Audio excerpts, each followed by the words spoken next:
आज मैंने दिल्ली के मुख्यमंत्री का कार्यभार संभाला है, जिम्मेदारी संभाली है।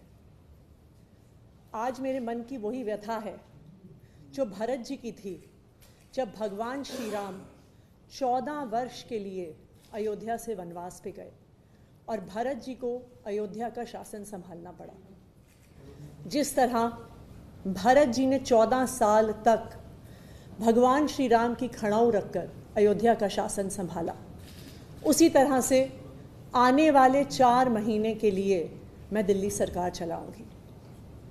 भगवान श्री राम ने अपने पिताजी द्वारा दिए गए एक वचन को निभाने के लिए 14 साल का वनवास स्वीकार किया। इसीलिए हम भगवान श्री राम को मर्यादा पुरुषोत्तम कहते हैं। उनकी जिंदगी हम सब के लिए मर्यादा और नैतिकता की एक मिसाल है। बिल्कुल उसी तरह अरविंद केजरीवाल जी ने इस देश की राजनीति में मर्यादा और नैतिकता की एक मिसाल कायम की है।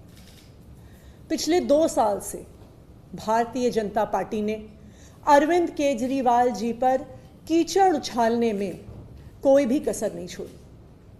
उन पर झूठे मुकदमे लगाए, उनको गिरफ्तार किया, उनको 6 महीने तक जेल में रखा।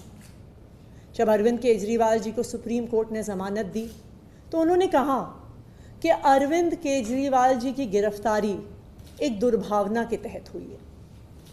शायद कोई भी और नेता होता तो मुख्यमंत्री की कुर्सी पर बैठने से पहले 2 मिनट भी नहीं सोचता, लेकिन अरविंद केजरीवाल जी ने कहा कि मैं तब तक मुख्यमंत्री की इस कुर्सी पर नहीं बैठूंगा जब तक दिल्ली के लोग उनकी ईमानदारी पर भरोसा नहीं दिखाते, और उन्होंने मुख्यमंत्री पद से इस्तीफा दे दिया।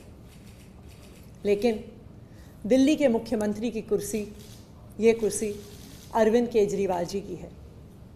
मुझे पूरा भरोसा है कि फरवरी में 4 महीने में जो आने वाले चुनाव हैं, दिल्ली के लोग अपने प्यार के साथ, अपने आशीर्वाद के साथ, अपने भरोसे के साथ फिर से अरविंद केजरीवाल जी को मुख्यमंत्री की कुर्सी पर बैठाएंगे।